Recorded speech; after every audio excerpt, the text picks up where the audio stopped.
Sometimes the places we think we're just passing through end up changing us the most. Today, you'll hear about one of those special places in Oregon. Welcome to RV Out West. I'm your host, Brooks. My Family of Four's base camp is located in the beautiful Pacific Northwest, and our RV adventures radiate out from there. Please grab a mug of coffee and join us as we discuss RVing around the American West. From sweet camping spots, gear and equipment, to tips and tricks, we've got you covered. We are RV Out West. Every road has a story, and every campground, mountain pass, and small town has something to teach us if we're willing to look a little closer. Welcome to RV Out West. I'm Brooks, and I'm very grateful you're here.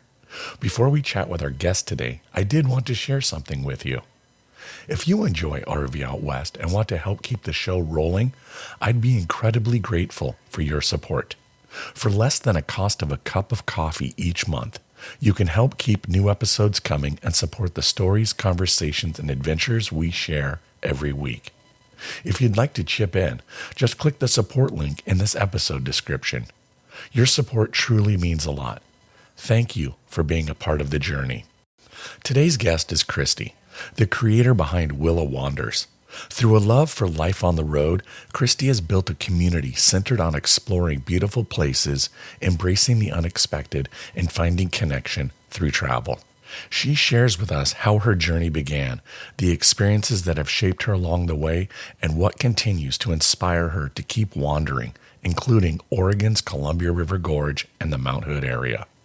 Kristy, I'm so happy you're joining us. Welcome to RV Out West. I'm excited to talk with you. Thank you for having me on the podcast too. I love having more Pacific Northwesterners here to talk about the Pacific Northwest. But first, let's start with, for people who may not know Kristy and Willa Wanders yet, tell us your story. What started your passion for exploring the outdoors and sharing these adventures with others? So I have to give credit to a coworker of mine years ago. I was just getting ready to leave work as a teacher, which is my regular job outside of content creation. And I think we were heading off on spring break or something. And one of my colleagues pulled up in a little travel trailer, loaded up some stuff, and then she and her family hit the road. And it just got the wheels turning a little bit where I realized, that would be pretty amazing. I have a dog and love time in nature. And so to be able to have a way to have kind of a consistent feeling of, having the same place to sleep each night, know where my stuff is located, but still be able to go out and see all the beautiful parts of this country and the Pacific Northwest especially, just was really appealing to me as a person who loves the outdoors. And so then I just kind of started looking at pictures and learning about things online and just got a bit of a friendly, playful obsession with Airstreams. For years, I just thought that they were so cool and vintagey, but still comfortable and accessible. I just wanted one. And so for years and years, I saved up until finding a deal in 2019 that was just right. And we were able to purchase one. And the rest is kind of history. Ever since then, I have built a social media following through my account, Willa Wanders, where I've shared my journey to national parks and places in the Pacific Northwest and beyond. I like to feature a lot of travel information along the way, as well as wildlife, because I previously worked as a conservation educator at the Oregon Zoo. So animals and wildlife is something that's really exciting to me. And so for anyone who is interested in following along with the adventure, I would love to have you join our community at Willa Wanders, because Willa is the name of my Airstream. So two things. Mm-hmm. One, what kind of Airstream is Willa? Why did you decide on that model? What did you choose? And then tell me why Willa. So Willa is a 2017 Airstream Sport 22 FB, which means she's 22 feet, and it's a front bedroom model. 1 year on my birthday, I was asked, "What do you want to do for your birthday?" And I was like, "Honestly, I just want to go to the Airstream dealership and just go look and dream." And while there, I kind of fell in love with the 22-foot model. For me, it was large enough to feel comfortable and be able to store all the basic amenities that I was looking for, but also small enough that it's going to fit into a huge amount of campsites and parking spots because it's roughly the same length as a truck, like a pickup truck. So it gives me a lot of flexibility with travel, and it's Right. just been a great size. And then you asked why Willa? Do you mean why I named it Willa? Yeah. Okay. What's the name behind Willa? How did that come to be? So Willa's full name is Willamette, and that's because I am from the Portland, Oregon area, which is in the Willamette Valley of Oregon. And so Willamette is a bit more of a mouthful, and so she goes by Willa for short. I love it. That's so cool. Well, let's get into some fun things. Let One question. Are you a born and raised Oregonian? I was technically born in Boston, but I've been here since 1990, which was before I even started kindergarten. So all of my real formative years, I've been in Oregon. My family's, we were in Boston briefly, and then I lived on a tropical island in the middle of the Pacific for a year for my dad's job. And then we decided to plant our roots in Oregon. So this is always felt like home to me. Well, so when you think about the Columbia River Gorge and Mount Hood, high level, what makes these places special compared to other destinations in Oregon? Yeah, I mean the gorge, the Columbia River Gorge is probably my favorite region of the entire state. It's absolutely beautiful. No matter if you're going in the spring with all the wildflowers or if you're traveling in the summer with the incredible views of kite surfers on the Columbia River, or even in the winter when there's snow, the Columbia River Gorge area is just an outdoor lover's paradise. And then from that region, it's easy to pop up to Mount Hood, which gives you a more traditional mountain setting for wintertime activities like skiing, snowboarding, sledding, as well as summertime. There's a lot of beautiful hikes and lakes and also some cool lodges and stuff to visit. So it gives you a little bit of everything you could possibly want. Do you ski or snowboard? Not well. I can That ski wasn't my and question. I wasn't asking if you're throwing back scratches off of cliffs and no. Um, I I mean, growing up here, we've all gone up to the mountains, so I definitely can stay up on skis and snowboards. yep. But I tend to be a bit more timid with adventure sports, so I like to go slowly down the mountain. I'm definitely not going to be spotted on triple black diamonds anytime soon. Fair enough. Fair enough. I'm a big snowboarder, and my son is a big skier. So he and I are Uh-huh. seasons pass holders, and we go up as many weekends as possible. Where are your favorite spots to Well, go? so we go to Stevens Pass. Hmm. I mean, I love going to Mount Baker.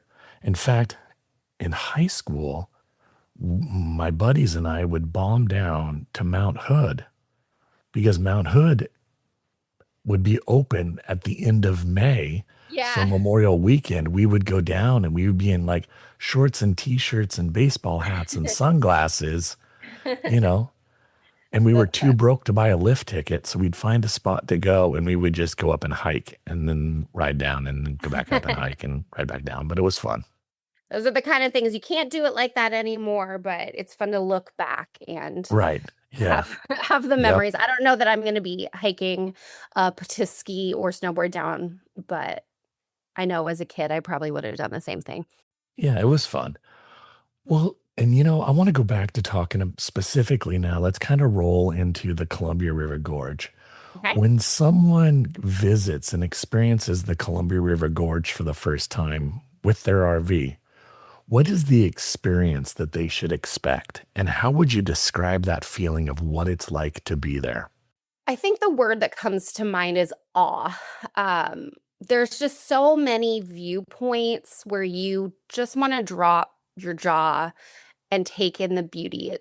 It's a location of the country and of the Pacific Northwest that really makes me pause and just appreciate the stunning geography and views of nature all around. Um, I think that's what stands out to me the most when I'm there. But as you get to explore it a little bit closer, you find that there's a lot more diversity in what can be explored, both forest settings, farm settings, being on the river and doing adventure sports, as well as mountainous areas. There's just a huge variety, and that makes it a really nice place to travel to. I did an episode a little bit ago, a few months ago, and I'll link to it in the show notes, but it was all about the tail end of the Lewis and Clark journey. Oh, So yeah. if you were from from an RVer's perspective, kind of coming out of Idaho through the Columbia River Gorge out to the Dalles, every time I'm in the Columbia River Gorge, I just sit there, to your point, being in awe. But then I Hmm. go back to the time frame that Meriwether Lewis and Clark were doing it, and there were no roads, there was no RVs. And to Hmm. be in that beauty in a wagon is just crazy.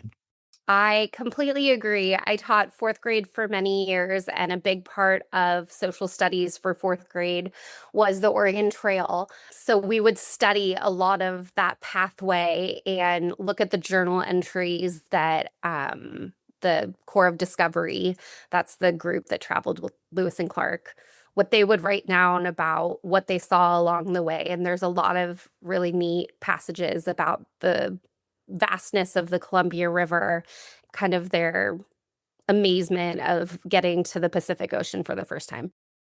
We've covered a lot already, from Kristy's journey creating Willa Wanders to some of the incredible places that have shaped her travels, including parts of the Columbia River Gorge and Mount Hood. We've even traced the footsteps of Lewis and Clark through one of the Pacific Northwest's most iconic landscapes. When we return, we jump right into a few of the best ways to explore these areas and some great places to camp when you're out visiting. Stay with us. I'm Brooks, and you're listening to RV Out West. First, a word from our sponsor over at scenicwa.com. Discover all 29 of Washington State's scenic byways with Scenic Washington's 2026 guidebook and map, packed with route details and must-see stops. Best of all, it's free. Pick up one at visitor centers all across the state or at scenicwa.com. You can also click the link right there in this episode's podcast description. So order yours today. What are you waiting for? Start planning your next adventure. Welcome back to RV Out West. I'm your host, Brooks. Let's get right back into our conversation with Kristy from Willa Wanders over on Instagram and TikTok. Well, the gorge has incredible mix of waterfalls. Being one of the most famous is Multnomah Falls because its access is pretty easy to get to right off the interstate. But cliffs and rivers and forests and cool small towns, how do you recommend people experience all of the diversity of this particular area? Yeah, I definitely think that hiking, there's a huge variety of hikes depending on what difficulty you're looking for. And based on the season, it might point you in a certain direction. So in the springtime, there's several hikes that are known for having beautiful wildflowers. Rowena Crest is one to check out. There's a very famous hike that I personally haven't done yet called Dog Mountain. It's supposed to have spectacular spring blooms and some of the best Pacific Northwest views of the gorge. It's also incredibly challenging, and every year there's people that head off on a really hot day and don't bring enough water and have a hard time with it. So if you are going to tackle Dog Mountain, sometimes there's permits, especially in the springtime, to limit the amount of people that do it each day, but also make sure that physically you're prepared to handle a pretty steep and not shaded hike as well. But there are also a lot of hikes that are much more accessible for kids and families that would be wonderful as well.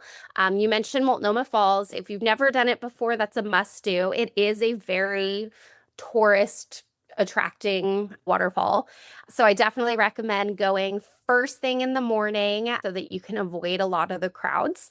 If you are not a big hiker, you can still go to the bottom of it and get a spectacular view. You can also do a short walk up to the observation bridge that goes in front of Multnomah Falls. And if you're hoping to tackle a little bit longer of a hike, you can hike to the top. I have done the hike to the top before. Honestly, the view from the top is not as spectacular as a lot of people think it is.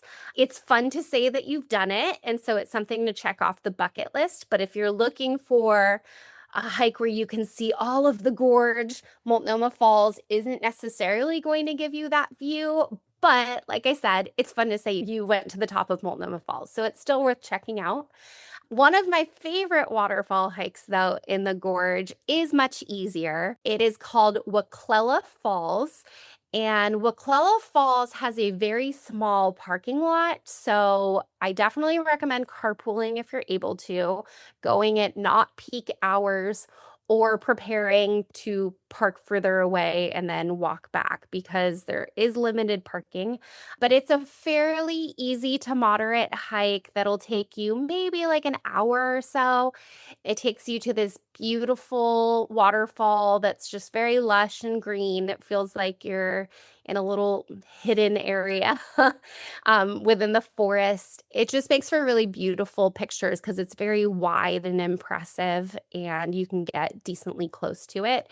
And then you can hike back along a little creek back to your car. There's a lot of other hikes that are perfect for a variety of levels. Beacon Rock is a fun one that's on the Washington side of the gorge. Beacon Rock is fairly short. It would be under an hour, but it is pretty steep. But again, not a lot of distance. So there's a lot of switchbacks that are right on the edge of a cliff. There's railings, so it is safe. But if you're someone who's scared of heights, it might be one to reconsider. But once you get to the top, that is a place where you have incredible wide panoramic views of the gorge. And then if you are not a hiker, you can also just drive the historic Columbia River Highway, which is the old highway, and it's the scenic route. Again, there's times of the year that there could be permits. So just check with ODOT, which is the Oregon Transportation, or check with the National Forest Service, and you can find more information about if there's any kind of permits in place. Which one's been your favorite thus far? Ooh. Of the ones you just mentioned, which one's been your favorite? I love Willa Falls because you get a lot of payoff without having to use up all of your energy for the day. And then it gives you more time to go do another hike or go get a nice meal or explore somewhere else. So that's probably my favorite. Okay, cool. Is there a particular season when you think the gorge really shines?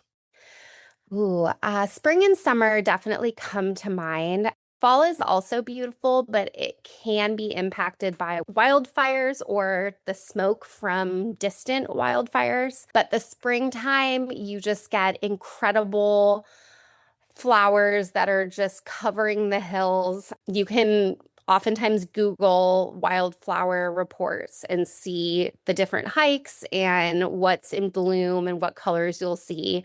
It'll also give you reports of the best times to go. So spring is definitely a winner. You will get some rainy days. Summer is also really, really beautiful. You're just going to need to prepare for some more heat throughout the summer as well. Okay. Where are some cool places that I should be camping and parking my rig if I'm down in that particular area? Quite honestly, when I visit the Columbia Gorge, my favorite places to go are Harvest Host locations. There's quite a few incredible options for Harvest Host days. I've stayed at fruit farms with views of Mount Hood. I've stayed at vineyards. I've stayed at orchards. There's breweries. So there's a lot of options. But the cool thing about that area is that a lot of these small businesses have really nice views. And so it can be kind of a quiet, peaceful place to stay. There are a lot of state parks in the area that you can check out, ones like Ainsworth or Memaloose or Viento or even Beacon Rock State Park. A lot of those have campgrounds that allow RVs. Some of them are not hookups, so they might be dry camping. The one thing I would say is with a lot of the state park campgrounds, not all of them, but a lot of them tend to be closer in the gorge, closer to the highway. It tends to just be more white noise in the background, but if that's something that would be bothersome to you, then you might want to find a location more like a Harvest Host where you can get a little bit further off of the highway. That makes sense. We're not going to talk much, I don't think, about Hood River. But again, I've done a whole destination travel guide for Hood River. And so if anybody is wanting information about Hood River as the town, you can go check that out on rvoutwest.com. But from the dramatic cliffs and the waterfalls of the gorge, which are absolutely stunning, let's head to Oregon's most recognizable landmark, Mount Hood. It is such an iconic part of Oregon's landscape, and it's one of the things I personally love about visiting Portland, because in Portland, on a good day, Mount Hood is right there as a sentinel standing over the city, and it's just beautiful. So, what makes Mount Hood a destination that people really should be adding to their RV travel list? Mount Hood is a great place because it has really 4 seasons of interest. There's great hiking and alpine lakes, which is nice in the summer. You can camp there. There's some beautiful options. But in the winter, there's also, like we talked about, skiing and snowboarding. And there's also a lot of pretty scenic drives that you can take. So for those people who are winter campers, I know not everybody is. There's definitely 4 seasons with things to do around the year. I have a question. Yeah. Is there a place so my local mountain in Stevens Pass, they have an RV lot. All it has is electrical. It doesn't have water and it doesn't have a dump. Do you know, is there a place up in Mount Hood where one can park their RV to do a ski in, ski out from their trailer? Good question. I'm just curious. Yeah, I haven't, when I've gone skiing or snowboarding, I haven't brought the RV, so I don't know a lot about the specific amenities. I know that the parking lot is decently spacious, and so it should have room for RV parking. I just don't know a lot about if there's electric hookups or Or can you do overnight in your RV? that I'm not sure about. Okay, no big deal. I know that there's campgrounds nearby where you definitely can. Well, let's talk about certain towns or areas around Mount Hood that make for good base camps for exploring. What do you recommend, and what should people check out in base camp from? Yeah, so there's a specific campground. Well, I would say the rhododendron area, that's a town, tends to be a good base camp for and a jumping off point for a lot of exploration around Mount Hood. Governor Camp is another place that a lot of people tend to stay. But there are a couple campgrounds that I would definitely recommend as well. My favorite on Mount Hood is called Camp Creek Campground, and it's a National Forest Service campground that's located near the rhododendron area. It's beautiful. It's a very quiet campground, very mossy forest. There is a creek that goes through the middle, and so it makes for a Cool. really relaxing kind of Yeah. water sound throughout the campground. But what makes it so special and memorable to me is just a couple of the campsites. If you get lucky, and thankfully during my last visit, we did, there are these historic stone fireplaces and chimneys that were built in 1936 that still remain. And so these aren't just little small chimneys. We're talking, I don't know, well over 30 feet tall and beyond. And they're all built by stone and so just photogenic. Like, it's one thing to sit out by a campground, it's another thing to sit out by these chimneys that are historical. just really beautiful. And so it was a great anchor feature with our campsite. Our spot that we had was quite spacious and very beautiful with the trees surrounding it. We had more than enough room to live and play the RV parked there. So I would absolutely head back there again in a heartbeat. Do you know why the chimneys are there? I know that they were built by the Civilian Conservation Corps. Okay. I don't know exactly what the purpose was or if they were trying to strengthen ones. I mean, they do look like there's some connection to the natives that were in the area, but I don't know if what exactly the involvement with the chimneys were. I just know they were built in 1936. That is very, very cool. They're very cool, and if you can snag one of the sites that has a chimney, it's definitely worth it. That is cool. Well, let's talk about some easy access adventures for hikers and maybe not hardcore hikers or hardcore hikers. What do you got? What hikes you recommend? So a lot of the campgrounds in the area are going to have access to hikes. One of the ones that Camp Creek has easy access to is the Still Creek Trail. There's also a lot of really beautiful alpine lakes in the area that you can either hike around or hike to. Another pretty campground is Frog Lake Campground.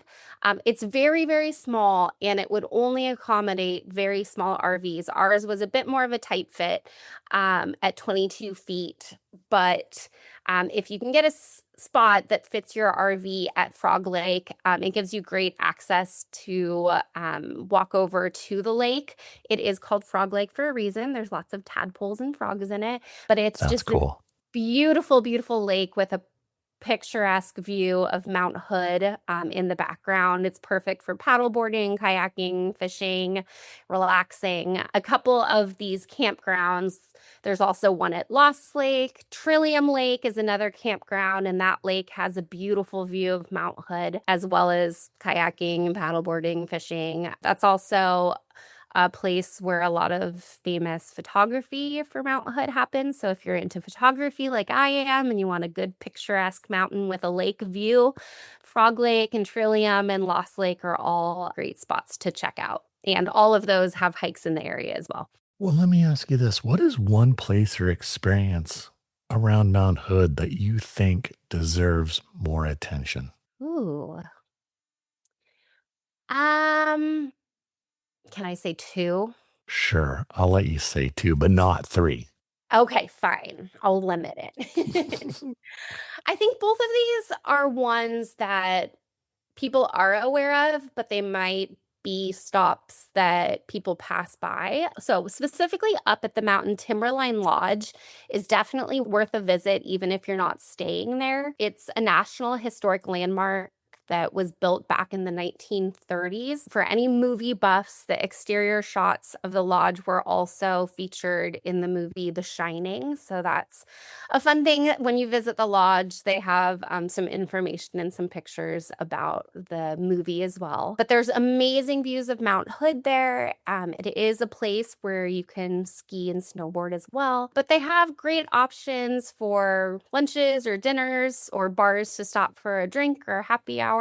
The building itself is really, really beautiful. So even if you just have a little bit of time and want to stop in for lunch and just wander around the lodge to check out the architecture, Right. it's definitely worth it.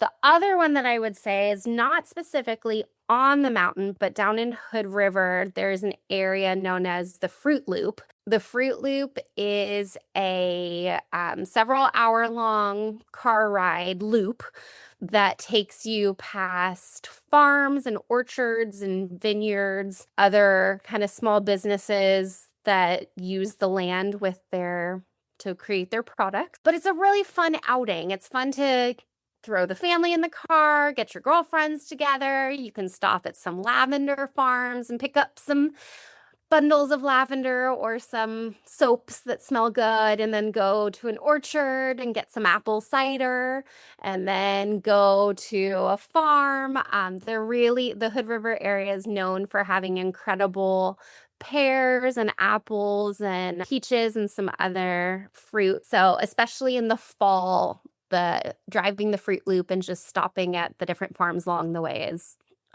definitely worth the day trip too. So I'm curious to hear from you. After exploring so many of these places, what is it about them that continues to bring you back? Ooh.